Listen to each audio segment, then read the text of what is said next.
Bismillahirrahmanirrahim. Qad yakunu ba'dul ahkami syar'iyyah yubna ala urfin nasi wa adatihim. Kadang-kadang sebagian hukum syariat itu dibangun di atas urf manusia dan adat ya. Maka kalau hukum syariatnya ini dibangun di atas adat, ini bagi yang menggunakan adat sebagai salah satu pertimbangan hukum.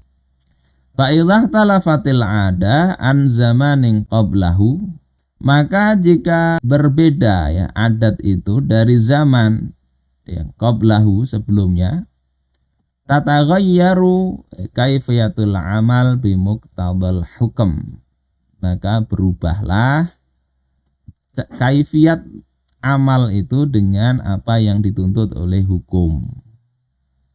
Jadi bagaimana amalnya, teknisnya itu berubah juga kalau adatnya berubah. Kemudian wa amma ma asluhu ala ghairi dzalik fala tataghayyar.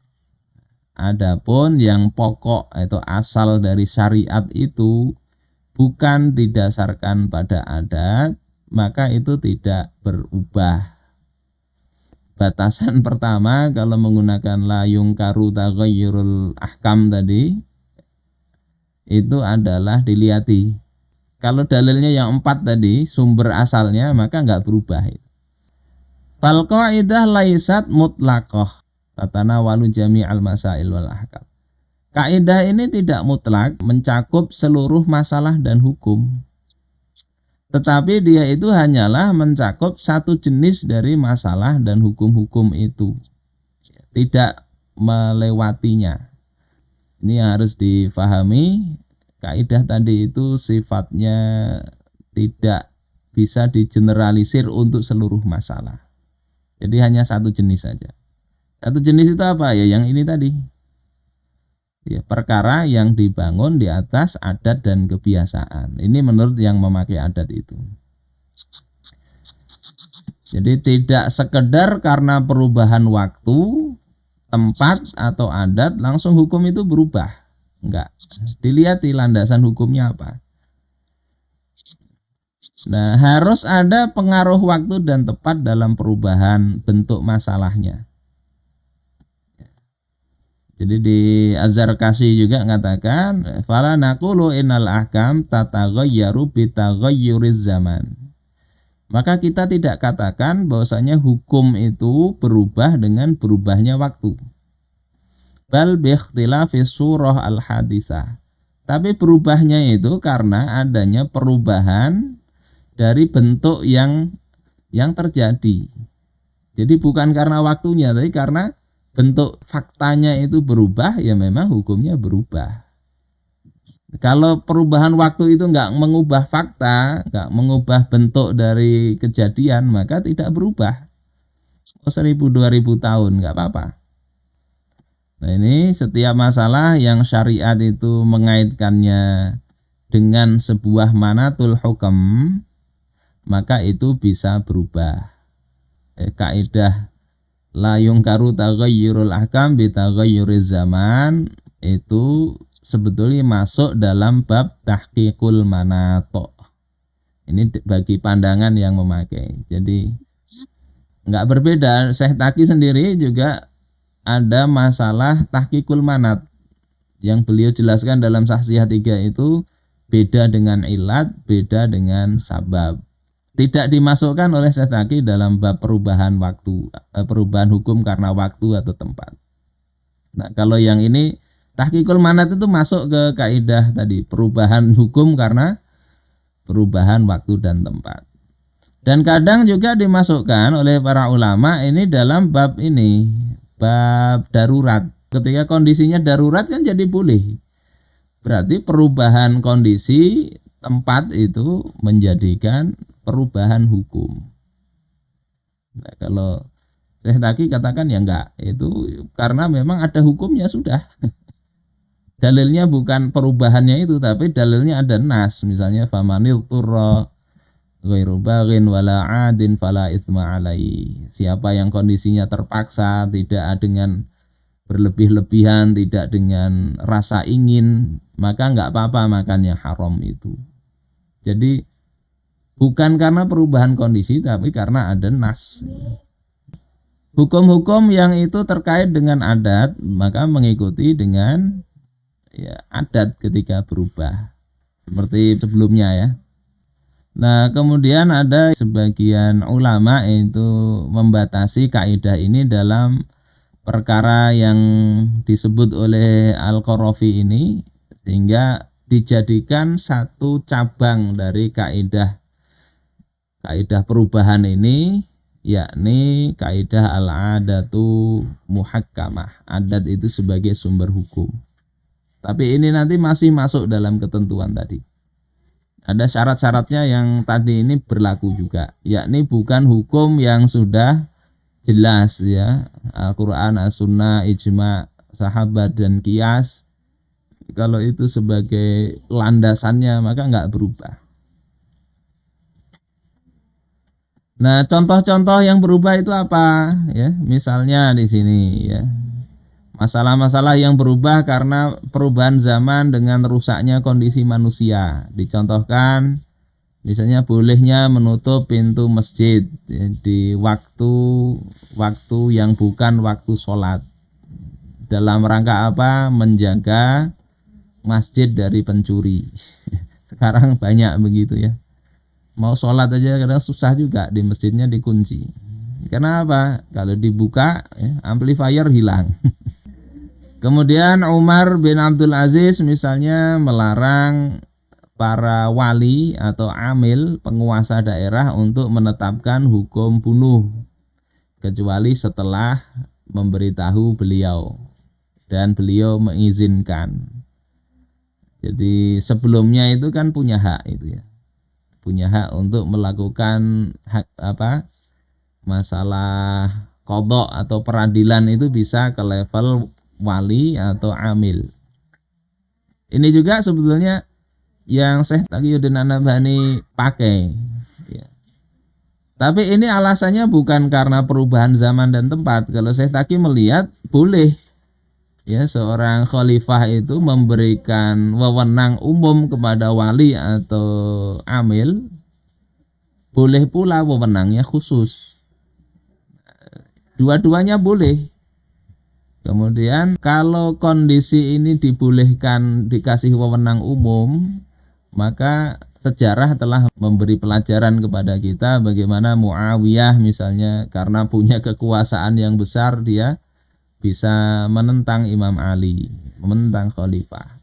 Maka akhirnya yang dua-duanya sama-sama boleh ini kemudian yang ditabani adalah kalau untuk urusan qadha ya peradilan, keuangan dan militer itu terpusat di tangan khalifah. Jadi perubahannya memang berubah ya.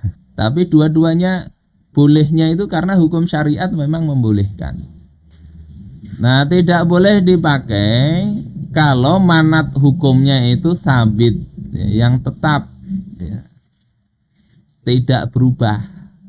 Kata beliau, "I'lam anna ma jara dzikruhu huna min ikhtilafil ahkam inda ikhtilafil awaid falaisa fil haqiqah bi ikhtilafi fi aslil khitab." Ketahuilah bahwasanya yang telah kami sebutkan di sini dari perubahan hukum ketika terjadi perubahan adat itu bukanlah secara hakikat itu berbeda fi aslil khitab, pada pokok seruan. Tetapi makna perbedaan di dalam adat-adat itu ketika terjadi perbedaan ya, maka setiap adat itu dikembalikan kepada asal dari hukum syariat.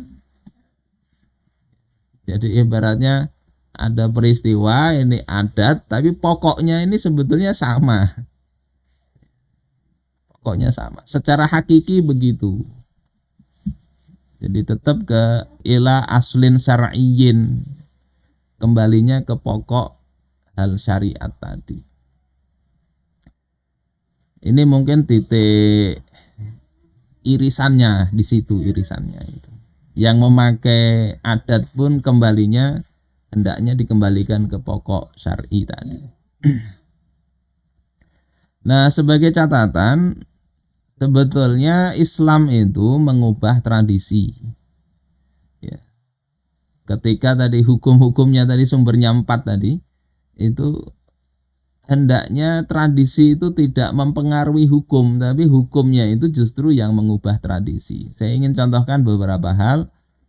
Pertama tentang pakaian. Ya. Pakaian yang dipakai wanita muslimah, ya, yang kerudung itu bukan adat orang Arab, tetapi itu adalah perintah. Yang di sini dalam hadis riwayat Imam Bukhari, ya, Aisyah radhiyallahu taala anha mengatakan, yarhamullahu nisa al-muhajiratil uwal. Allah merahmati orang wanita muhajirat.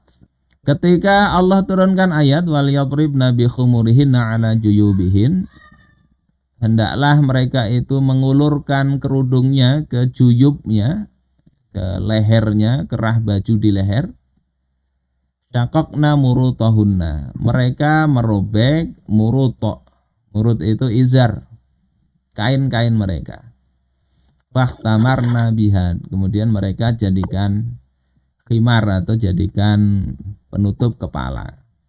Ini menunjukkan apa? Sebelumnya mereka nggak biasa pakai itu. Jadi kalau ada yang mengatakan oh, jilbab itu kan adatnya orang Arab. Adat itu kan adat sebelum Al-Quran turun nggak begitu. Nah, syariat itu kemudian mengubah tradisi itu sehingga itu menjadi kebiasaan.